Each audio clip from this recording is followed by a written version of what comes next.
Salut à toi qui veux reprendre le contrôle de ta vie, ici c'est Zenrela et dans cette vidéo je voulais te parler une fois de plus de phobie.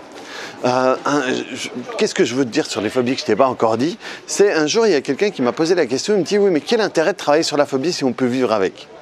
Et alors moi je lui ai expliqué, si tu peux et si tu veux vivre avec, ben, très bien te fasse, tu n'es pas obligé de travailler sur ta phobie, mais je vais t'expliquer pourquoi ça pourrait être intéressant de travailler sur une phobie.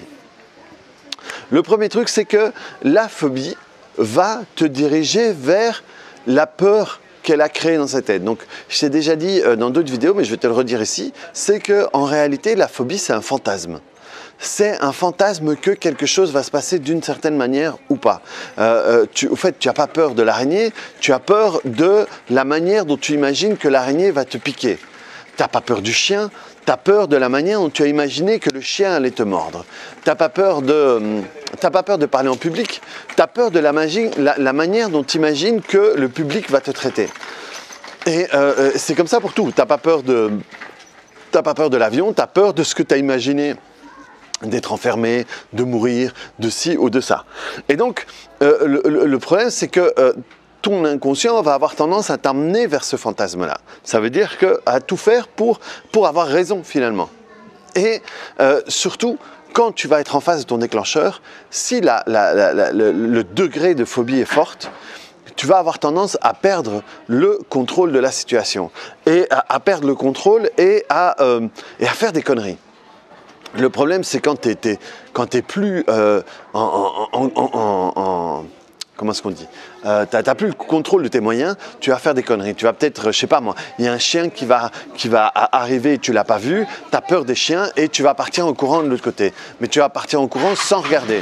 Et le fait que tu ne fasses pas attention quand tu pars en courant, eh bien peut-être qu'il y a une voiture de l'autre côté et tu peux te faire renverser par la voiture. Parce que dans ces moments-là, tu n'es plus dans le raisonnement, tu n'es plus dans le contrôle de la situation. Donc tu peux faire des conneries. Moi, j'ai une grande amie qui avait peur du serpent. Et je ne le savais pas. C'est un jour, on est en séance et d'un coup, je donne un exemple et je dis le mot serpent et je la vois faire un bond. Et je fais semblant de rien, et après je reviens, et de nouveau je fais un bond, et je dis enfin qu'est-ce qui se passe? Et c'est là qu'elle me dit qu'elle avait la phobie du serpent. Et elle donnait l'exemple où elle est infirmière, et il y avait un voyage avec des infirmières au Maroc, et elle filmait, donc elle ne voyait que ce qu'il y avait dans l'objectif, et tout d'un coup elle tombe sur un dresseur de serpents, et elle a vu le serpent, et elle est partie en courant, et elle disait quand on voyait la vidéo, après on voyait l'image qui bougeait, parce qu'elle était partie en courant, elle avait laissé tout le monde là. Et donc, à ce moment-là, tu perds complètement le contrôle de la situation. Et dans les cas où, par exemple, la peur de parler en public, la peur de te produire en public ou quoi que ce soit, peut te faire faire des bêtises dans le sens où rater des opportunités ou en te sabotant, entre guillemets, même si j'aime pas le terme, pendant que tu le fais, ou alors en inventant des histoires. Il y a un type que j'ai pas mal écouté pendant quelques temps. Maintenant, je sais pas s'il fait moins de vidéos ou je tombe plus dessus ou quoi que ce soit. C'est un type qui s'appelle Prince EA, c'est Prince EA, et il expliquait que c'est un rappeur, mais qui fait des vidéos qui étaient exceptionnelles, qui sont exceptionnelles. Je ne sais pas s'il en a fait d'autres maintenant, mais en tout cas, j'en ai plus vu depuis un moment. Et lui expliquait que il y avait un rappeur qui lui avait demandé je crois que c'était un truc super connu, hein, genre, enfin voilà, un des grands noms du rap qui lui avait demandé de faire sa première partie. Et il s'est tellement laissé envahir par sa peur qu'il a inventé une connerie pour ne pas y aller, pour ne pas le faire. Et donc, il a laissé la peur prendre le dessus et lui faire rater cette opportunité c'était une grande opportunité pour lui à ce moment-là. Mais donc, quand tu laisses la peur prendre le contrôle de la situation, tu vas faire des choses qui ne sont pas en accord avec ce que toi tu veux faire, vraiment, avec ce qui est bon pour toi, avec tout ce qu'il y a derrière tout ça.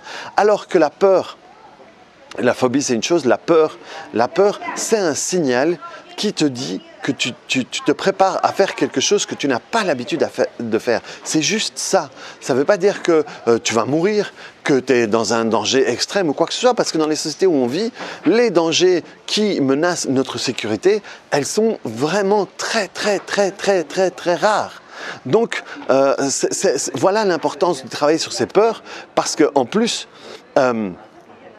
comme notre cerveau fonctionne, il y a plein de racines partout, il y a plein de connexions neuronales avec tout, tu ne sais pas à quel point la peur qui est visible là, la phobie que tu vois, tu sais que c'est le point visible de l'iceberg, mais tu ne sais pas quelles sont les racines et jusqu'où va l'iceberg. Et tu ne sais pas à quel point le fait de lâcher ça va pouvoir t'aider à fonctionner différemment là et là.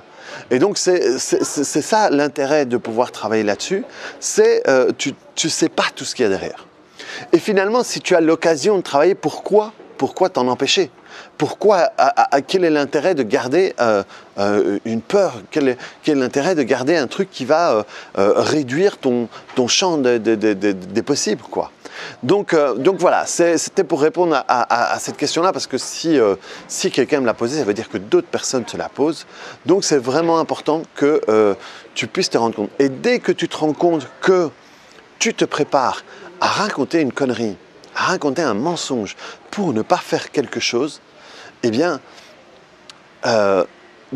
c'est important que tu travailles dessus, mais c'est important que tu le fasses quand même. Parce que, ça, je vais faire une autre vidéo là-dessus, mais je vais déjà t'envoyer un petit morceau.